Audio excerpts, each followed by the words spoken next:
ఒక విచిత్రమైనటువంటిది ఏంటంటే, ఎవరు ఏమనుకుంటారు గాకుండా ఏదైనా అనుకోవచ్చు అనేటటువంటి రూట్‌లో వెళ్తుంటారు. ఇప్పుడు కేసీఆర్ నేనే ప్రధానమంత్రిని అన్నటువంటి టైంలో నేను జెప్పా. ఆయన కనీసం ఆంధ్ర వాడే ఓటెయ్యడు. తమిళనాడోడు ఎందుకేస్తాడు? కర్ణాటకోడు ఎందుకేస్తాడు? మహారాష్ట్రోడు ఎందుకేస్తాడు? ఆయన ఏం చేశాడని ఈ దేశానికి?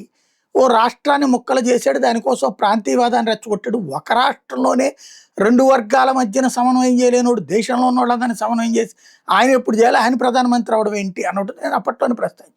అట్లాగే చంద్రబాబు నాయుడు ప్రధానమంత్రి అన్నప్పుడు అది ఒక రకమైనటువంటి ఒక వర్గపు ఫీలింగ్ తప్పించి ఆయన ప్రధానమంత్రి కావాలని ఆ ప ఉత్తరప్రదేశ్ వాడు ఎందుకు కోరుకుంటాడు? బీహార్ వాడు ఎందుకు కోరుకుంటాడు? ఢిల్లీ వాడు ఎందుకు కోరుకుంటాడు? మనం ఇక్కడంటే ప్రచారం ద్వారా ఏదో చేస్తున్నాం గానీ అక్కడెందుకు సాధ్యం అవుద్దని ఇంతకుముందే మాట్లాడుకున్నాం.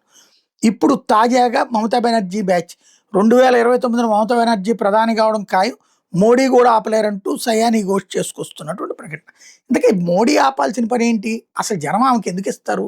ఇప్పుడు బెంగాల్‌లో ఉన్నటువంటి సీట్లల్లోనే ఒక 20 గెలిచింది, 25 గెలిచింది అనుకుందాం. మిగతా వాళ్ళందరూ ఎందుకు ఓటేస్తారు ఆమెకి? దేశంలో ఆంధ్రాలో వాళ్ళు మమతా బెనర్జీకి ఎందుకు ఓటేస్తారు? తెలంగాణ వాళ్ళు మమతా బెనర్జీకి ఎందుకు ఓటేస్తారు? పోనీ ఈ జనాలందరూ ఓట్లేసినోళ్ళు మమతా బెనర్జీకి ఉండాలంటే అప్పుడు ఒకవేళ ఎక్కువ చోట్ల ఉన్నటువంటిది కాంగ్రెస్ పార్టీ ఉంటది. కాంగ్రెస్ పార్టీ రాహుల్ గాంధీని పెడతది గానీ మమతా బెనర్జీని సీఎంని చేస్తదా? కామన్ సెన్స్‌తో ఆలోచిస్తే.